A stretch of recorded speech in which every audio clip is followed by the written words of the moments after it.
So as designers, we need to really start thinking beyond, who do we design for? Normally you think about, is it fashion, is it menswear, is it women's wear? But I think we need to think about a bigger picture. We need to think about designing in a context of the planet and integrate that thinking in the process. One particular context which drives me is the bioeconomy and the organism industry.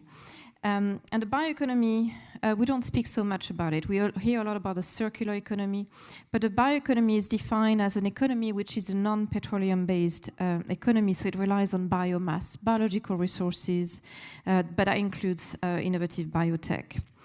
And I'm particularly interested in looking at what design can do to contribute to improve the bioeconomy. And according to the EU, by 2100, the bioeconomy will have to double its output of raw materials, but it would have to halve its environmental impact. How can design facilitate that shift?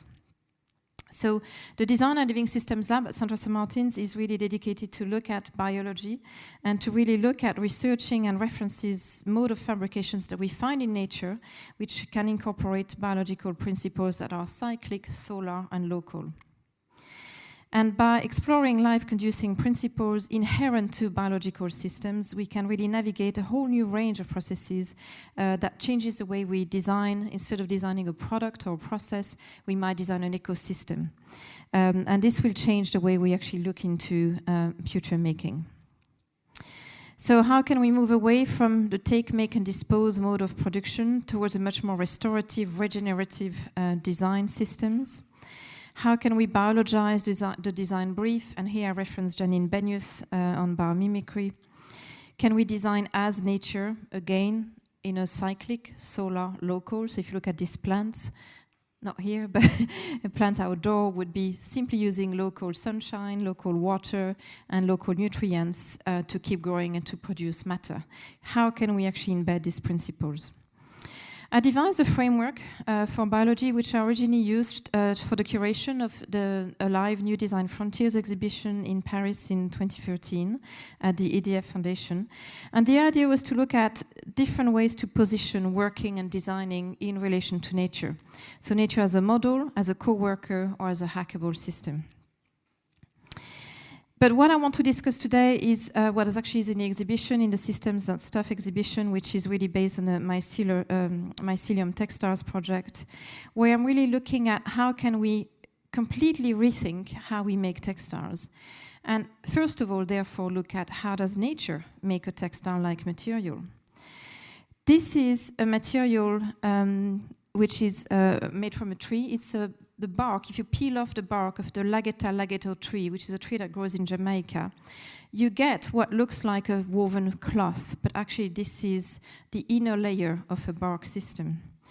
The coconut you might be more familiar with. This is one of my favorite mushrooms that makes a sort of lace-like skirt. This is hair from a cactus, the Epostoa nana. Which means in nature, there are sets of DNA codes that actually code a textile-like materiality. How could we make textiles, not just fibers, I'm talking about actually fabric, at ambient temperature? And so this is one of the things that really drives my research. And we're really far from being able to compete with how nature makes stuff. We're really far behind. Mycelium Textiles really looks into how we can use textiles to rethink our embellishments and how could we move away from an oil-free textile industry. So today, a lot of you are probably wearing oil. All of you are sitting on it because you're probably sitting, I think it's polyester, those chairs. So most of the textile industry actually comes from oil. And even if you work with natural fibers, like cotton, it's one of the most toxic fiber, but it's using petrochemicals to actually drive the industry. And when you start to think about, well, what would an oil-free textile industry look like? Well, it's actually a very big question, and it's not easy to know how we could really start to look at massive production because we have a growing world population, but how can we actually do an oil-free, create an oil-free textile industry? And in my case, I wanted to look into looking at various surface treatment and finishings we can use that replace current petrol-based finishing techniques for textiles. Mycelium, those of you who are not familiar, is the actual, effectively the roots of mushrooms, and they grow in sort of subterranean systems. So you can see the white bit here, that's mycelium. There's a lot of work going into mycelium, and a lot of people have really been driving this field. I'm naming a few of them here. But a lot of people are really looking into creating new materials. And what is interesting with these materials, we've seen with Ecovative previously, is the idea that you can feed mycelium with waste biomass. So it could be sawdust or coffee or anything that's a waste cellulosic-based materials. The mycelium will colonize it, eat it, and as it does, it's like an incredible alchemist. It turns it into another material. Mogu is one of the most recent ones. So we have seen in the past 10 years a huge increase in looking into how we can create mycelium-based materials. This is David Benjamin at MoMA. But what I'm interested in really looking at is not creating a new material as such, although that does happen sometimes by mistake. What I'm interested in is the surface treatment for textiles, how we can create various finishings.